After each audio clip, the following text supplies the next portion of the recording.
तो आज मैं श्री साईं सच्चरित्र ग्रंथ से बाबा की बहुत ही प्यारी लीला लेकर आपके समक्ष आई हूँ। ये बाबा की लीला सुनकर आप गदगद हो जाएंगे कि बाबा अपने अंतर ज्ञान से लोगों के मन की बात को किस प्रकार जान लेते थे और जानने के उपरांत अपने भक्त को किस प्रकार उसको समझाते थे कि मैं तुम्हारी अंदर की बातों को बच्चा जान रहा हूँ। ये किस प्रकार से उनको अनुभव कराते थे। तो चलिए बाबा की लीला का गान करते हैं। ओ नाना, जिसमें प्याज और रोटी हजम करने की शक्ति हो उसे ही खाना चाहिए, अन्य को नहीं। साईं बाबा ने ऐसा क्यों कहा, आइए जानते हैं। एक समय की बात है कि एक योग अभ्यासी जो है वो नाना साहेब चांदोर के साथ शिरडी में आते हैं बाबा के दर्शन करने के लिए।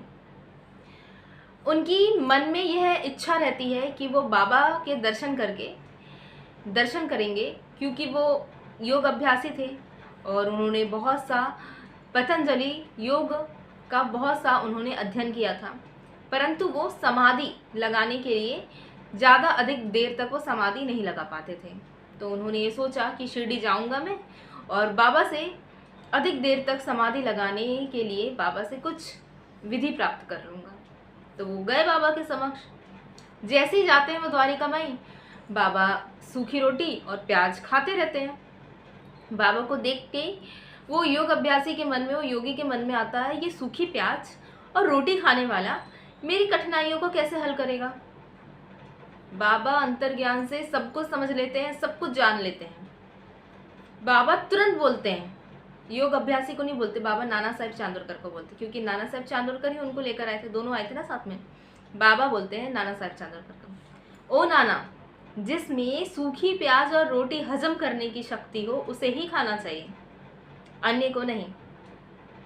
ये सुनकर योगी विस्मृत हो जाते हैं और अपने अंदर के मन की सारी भावनाओं को बाबा के चरणों पर डाल देते हैं और आत्मसमर्पण कर देते हैं और अपनी जो भी कठिनाइयां हैं बाबा के चरणों पर डाल देते हैं।